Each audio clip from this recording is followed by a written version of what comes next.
polygyny is not something that we take and weaponize it and use it against our husbands. If you mad at him, if you don't like to, don't blame that on polygyny. That problem was in that marriage before polygyny. That idea got there.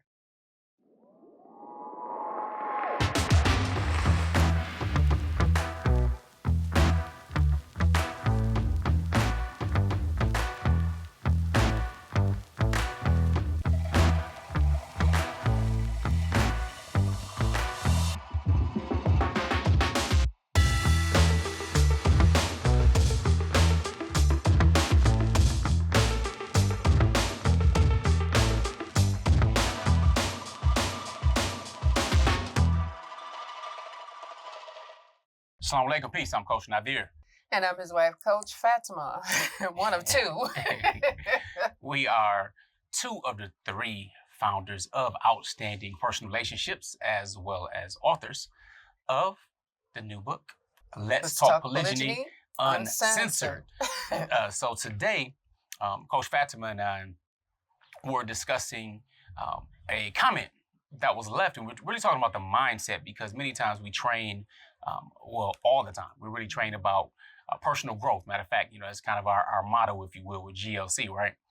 But many times men don't recognize what or who they're married to, and there are different dynamics and circumstances that can expose it. So there was a comment, and I'll read it, and we'll put it on the screen for you as well.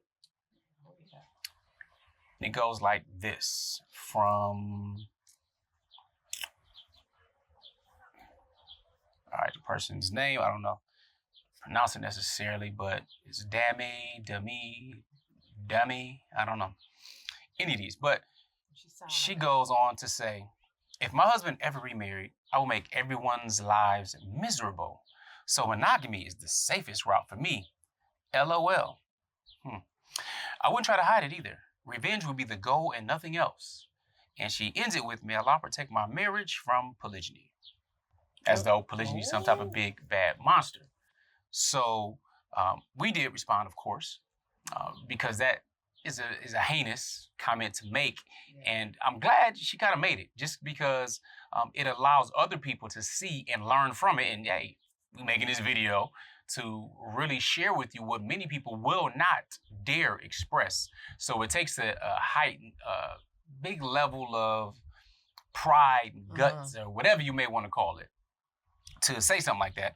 But, so we ask that, may Allah protect you from your insecurities, ego, disliking what he allows, your desire to cause evil if things don't go your way, and cause you to humble yourself before him. Ameen.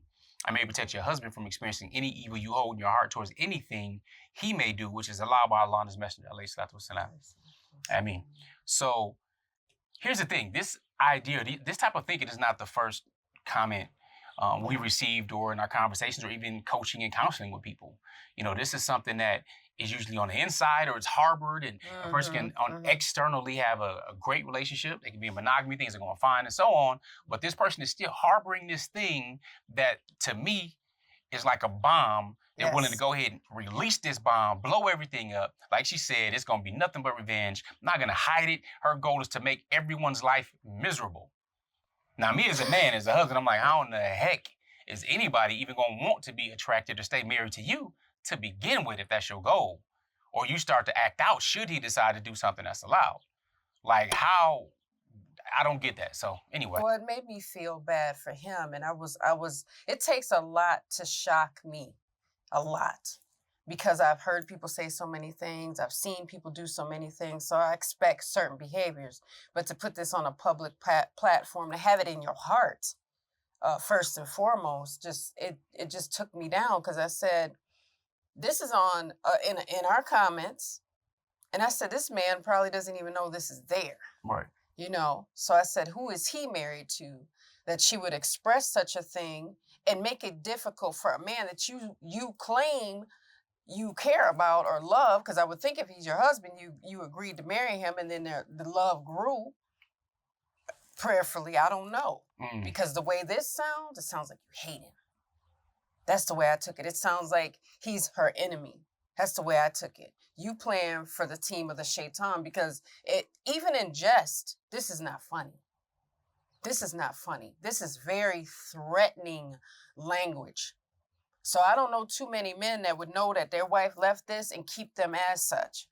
I know if I was a man, which I'm not, oh yeah, this would be a problem for me, because then it becomes a loyalty issue. It becomes a, do you even care? Do you even love? Because this is not loving language. So it bothered me to the point where it disturbed me. Because I'm like, if this is your goal, if this is your MO, and then you get over this hump, let's say you get over this hump, oh no, I was just playing. Then I got to think about how you move from here on out. No doubt. I mean, this person just basically said, look, I'm going to use whatever tools are at my disposal to attempt to emotionally manipulate him to doing my will. You know what I'm saying? My way or no way. You know, here's the challenge. And this person, you know, I don't know, well, he appears to be Muslim, because they, you know, they use the word Allah. And again, our audience is comprised of Muslims and non-Muslims and so on. But it's a really sad situation when it's a Muslim speaking like this, just because, I mean, Islam came and restricted polygyny in a regulated and beautiful way, limiting it to 4 women, and actually putting rights in place that were not in place prior to. And it's been practiced by all people in civilizations for the longest. I mean, whether it's religious or otherwise. So to hear someone to have something for the best people on the planet, the first generation, the best generation of companions, for example, who practiced it, and people still can practice it to this day, come say, may Allah protect it from something that He allows, you know, subhanAllah, versus, you know, increasing your ability or increasing your iman, increasing your patience, anything like that, to, you know, think that this is a protection against Allah for something that He allows. So, you know, that right there is just, that's dangerous. Yeah, it is. You know, so sometimes we look and see shows and different things about these serial killers or these predators, and how can they do this, and how can she feed him this or give him this drink, and we see the type of seeds that have already been planted. Yeah, totally. Well, so if something come like, you know, women, you know, I think, what was it? I think up in Philly, you know, and they have a lot of stuff going on, of course, in that side of the U.S. But a lady, and some women have, you know, it's rare, but some women have went to the point of murdering their husbands, as though, you know, they're just disposing of their own property. And none of us own any of us, even our children, you know what I'm saying, that come from us. It ain't right? that deep. That's a dangerous situation for a man to be in. So men, you need to know who you married. All right, and you need to choose right. That's one of the biggest challenges. We talk about that all the time, whether it's in our polygyny masterclass, where we talk and really train on that and finding the right kind of woman, an actual woman, not someone who's, you know, a grown looking woman, grown toddler, but not where she needs to be emotionally or mentally. And this also could be signs of other mental health issues that are going on. I mean, these things are serious. This is it's not just a warning sign, like a red flag. It's worse than that. It's a threat. You know? So yeah, it's absolutely a threat. You know, so. And then I wonder if this, the funny part is this comment is under our video, but would this be said to the husband? That's the part that's it. Do you have the courage to say such things to your husband? And if you do, see, I like what Coach Nazir said, but in addition to what he said, knowing who you married versus did they change within that? And if so, how should you act accordingly? Now, if your mental health changed, so if you looking great when you get married and the husband and everything's attractive, it's awesome, and then later on you have a pattern where he's got to question your behavior or your actions, your reactions, then there's another issue. So if you've changed in that regard, I can't imagine laying in the bed with my own threat. I can't imagine having children with a threat, because you become a physical manifestation of a threat. And I'm like, that man laying in the bed with his wife, maybe, I don't know, and she over here threatening the marriage in a public comment and in her, it starts in the heart first, and then it went on into YouTube. But this ain't no joke. It's nothing to play with. So I said, okay, what was that? I think I posted a meme weeks and weeks ago that said, what is the king supposed to do when the threat is coming from the queen? I don't know. I think he needs to really reevaluate things. I'm being very serious, because sometimes people don't start out mentally ill and then there's something that develops, I don't know, some trauma, a trigger, or whatever the case may be. But we take this comment very seriously because polygyny is not something that we take and weaponize it and use it against our husbands. If you're mad at him, if you don't like to, don't blame that on polygyny. That problem was in that marriage before polygyny, that idea got there. Because protect you from polygyny, protect that man in monogamy with you. If this is how you speak, he the one need protection, not the marriage.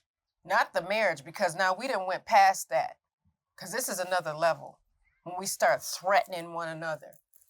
You know, this is one of the challenges when it comes to communication. See, we encourage premarital counseling. Yes. We encourage having the difficult conversations up front, asking the challenging questions, the concerns and the fears and so on and so forth. Yeah.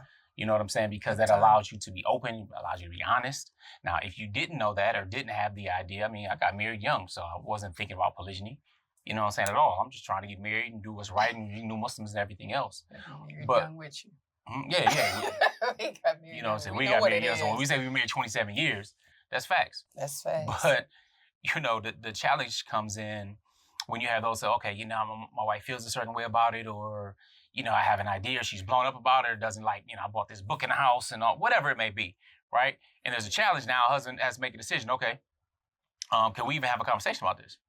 And we encourage you to do that because that's the best practices because of the backlash and other things that can come from not doing that. That's kind of the benefit of getting the wisdom behind that and being able to share that with you. Because I did do that. I got married first and then, you know what I'm saying, we discussed it after the fact. Not best practice, all right? Not that it's necessarily wrong, but it's definitely not best practice, all right? Right, it wasn't nothing wrong with it. To keep things in perspective and in play, to have them up front. That's best practice. That's what we're talking about. So did y'all talk about this already before? Was she cool with it? Not cool with it? Did you decide not? Whatever it may be, you know what I'm saying? There's something that's in there brewing. Yes, it and is. We are concerned, of course, about that because you have the control and self-awareness over you. That's it. That's your responsibility. We don't own anyone else. All of our relationships are voluntary. So your end goal, the commenter, Dammy, Dummy, whatever the name, what you think you're going to achieve with it? You're going to force somebody else to do what you want to do, to cower under you? So you want to cower as a husband? You want to be the one in control? You want to go ahead and run that? You know what I'm saying? What benefit is going to come to you? And God forbid, Allah Ta'ala forbid, you have children as part of that. And you're a mother of children, but you harboring that type of evil. Towards their father. You know, towards the institution of polygyny. I mean, that's what's considered the threat. That's what she's saying. But it's like that. Yeah. See, we think everybody life, not just the father, but of course. And women do that sometimes. They weaponize the kids, and they weaponize this, and they weaponize all kind of stuff. Do that. You know what I'm saying? You don't poison your children against their father, because whether you love him or hate him, that's still their father. And it's not our job to go, you know, he did this and he, you know, I can't stand it. Now I'm going to do this to him. Woo. They love him even when you feel like you don't. And that has to be respected. No, indeed. So what are some things, maybe a couple of things as we get ready to wrap up, that can be utilized and a person can put into play in their life, just from your perspective? I think the major thing, and I think you mentioned it, was being honest and being clear. You know, being honest, being clear, being courageous, having that conversation. Because I know for a fact that's why this topic is difficult, because we're scared to talk about it. And I think once we get over the fear, because I'm like, okay, we got fear in the way. What do we do about it? The only way to get rid of that fear is to have that conversation so you can figure out what's going on. That doesn't mean the husband has all the answers. Right. And we shouldn't expect everything to be figured out, because we're people and we're learning.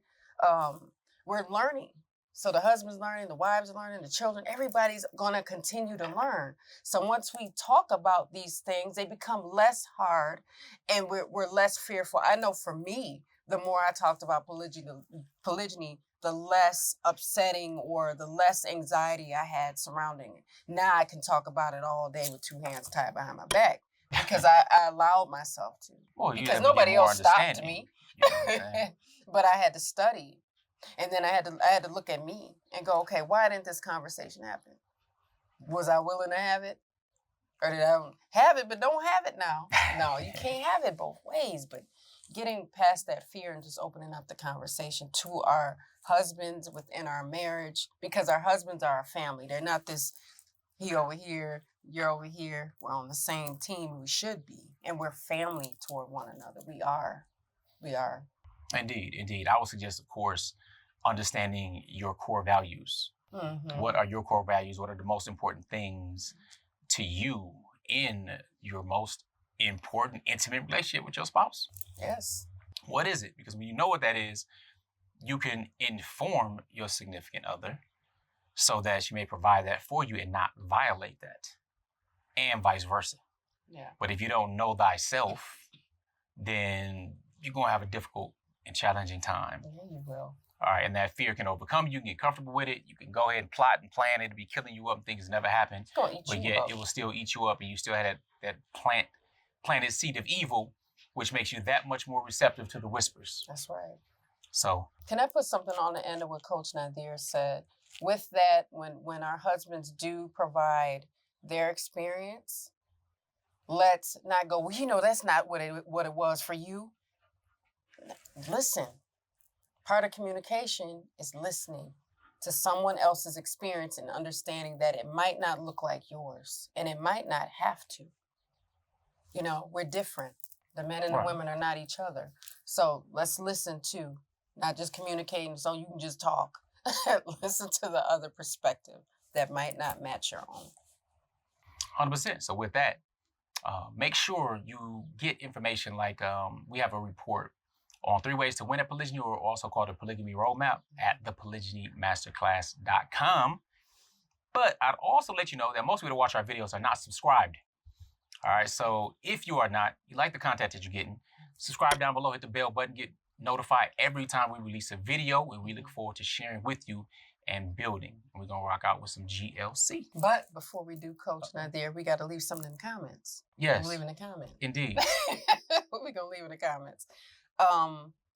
We're gonna take away the threat. So we're not gonna threaten each other. So what should they type? Let's put in the comments to get clarity, because I like that Coach Nazir brought that up. Let's get some clarity. Yep, put get clarity down below. Let us know you watched the entire video. That's how you can definitely support us. Share it. Let other people know. And we appreciate you for sticking with us. Assalamu alaikum. Peace. GLC. Peace. Make sure you're growing intentionally, loving fearlessly, and connecting on a high level every single day. Assalamu alaikum. Peace. Peace. Here are 3 ways outstanding personal relationships can help you. Make sure you guys are following us on our social medias at Outstanding Personal Relationships on YouTube and Facebook, and on IG at Outstanding Relationships. And make sure you sign up for our email list, and you can actually email us at support@Outstanding Personal Relationships, where you will get updates on our new book, Let's Talk Polygyny Uncensored, as well as exclusive access to our lives and bonuses. Absolutely. If you're looking for more polygyny education, make sure you visit polygamymasterclass.com. Now, if you're looking for coaching or counseling with either Coach Fatimah or Coach Nyla, you can find them at. Make sure you visit me at CoachFatimah.com. And myself at CoachNyla.com. That's how we can help you. Assalamu alaikum. Peace.